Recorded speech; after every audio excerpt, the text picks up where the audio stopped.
In the quiet village of Anku, there lived a strange man named Kofi. His clothes were torn and dirty, hanging on him like dried leaves. His wild hair stuck out in all directions, and his face was smeared with dirt. On his back, he always carried a large sack, old and heavy. Nobody knew what was inside, and the sack smelled strange, like burnt wood and dry leaves. Kofi lived under the big agba tree in the middle of the village.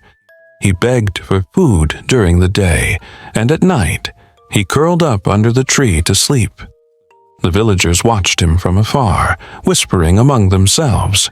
"Who is this man?" someone asked.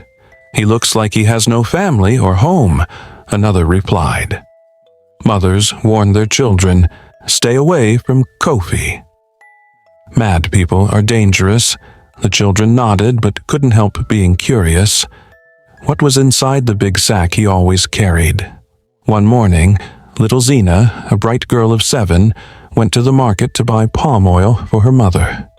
"Come back quickly, Zena," her mother said. Zena smiled and skipped off with her calabash in hand.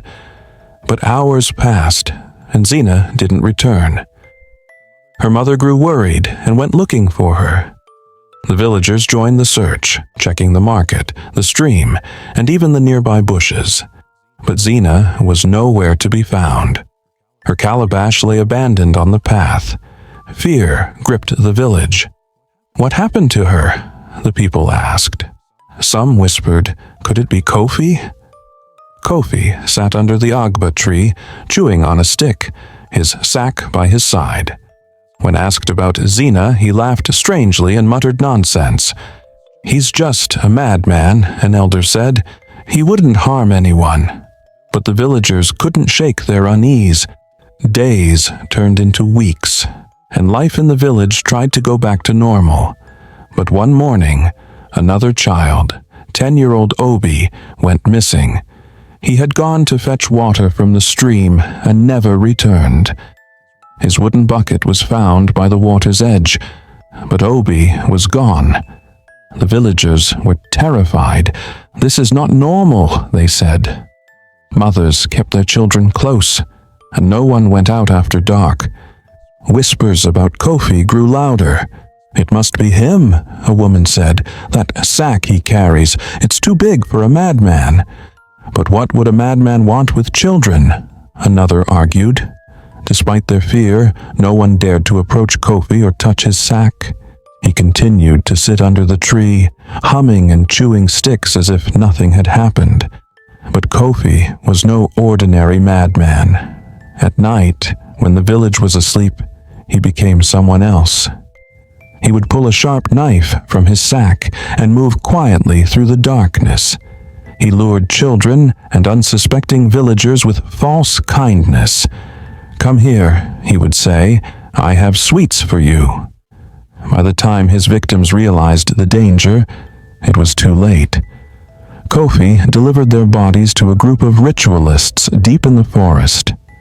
These men paid him well for his gruesome work. By dawn, Kofi would return to the agba tree, looking as harmless as ever. The villagers had no idea of the horrors happening right under their noses. But Kofi's secret was almost discovered 3 times. The first time, a farmer's wife noticed blood dripping from Kofi's sack. She told her husband, who gathered some men to confront him. But when they approached, Kofi shouted, "The spirits are speaking to me. They will curse you if you touch my sack." The men were afraid and left him alone. The second time, a hunter saw Kofi dragging his sack through the bushes late at night. The hunter followed him, but froze when Kofi turned and looked at him with glowing eyes. Terrified, the hunter ran back to the village and told everyone, "He's not mad, he's something worse." The third time, a group of boys dared each other to look inside Kofi's sack. As one boy reached for it, Kofi woke up and laughed loudly. The boys ran away in fear, and Kofi's secret remained safe. Then, one day, Princess Amara, the kind daughter of the king, visited the village. She was known for her beauty and kindness. When she saw how the villagers avoided Kofi, she asked, "Why do you treat him this way?" "He's a madman," her maid replied. "He's dangerous. He's still a person," Amara said. The next day, Amara brought Kofi a bowl of hot yam porridge. "Here, eat," she said kindly. Kofi looked surprised but accepted the food. From that day on, Amara visited him often, bringing food and talking to him. The villagers were shocked. "Why is the princess spending time with a madman?" they whispered. Amara's kindness, however, made her a target. Kofi saw her as a prize. He thought, "If I deliver the princess to the ritualists, I will be rich beyond my dreams." One evening, Amara went to visit Kofi but didn't return. Her maid grew worried and informed the king. The villagers searched everywhere, calling for her, but there was no sign of the princess. "Check the madman," an old woman said. The king's guards marched to the agba tree and demanded, "What's in your sack?" "Spirits," Kofi shouted, laughing. But the guards didn't listen. They grabbed the sack and opened it. Inside, they found the head of Princess Amara, along with the remains of other missing villagers. Cries of horror filled the air. Kofi was dragged to the palace, where the king, overcome with grief, ordered his execution. Before his death, Kofi laughed and said, "You think I'm the only monster here? Your greed feeds the ritualists. Without you, they would have no power." His words haunted the villagers, who realized the truth in his accusation. After Kofi's death, the villagers, led by the king's guards, stormed the forest and destroyed the ritualist's hut. The forest was cleansed, and the ritualists were captured.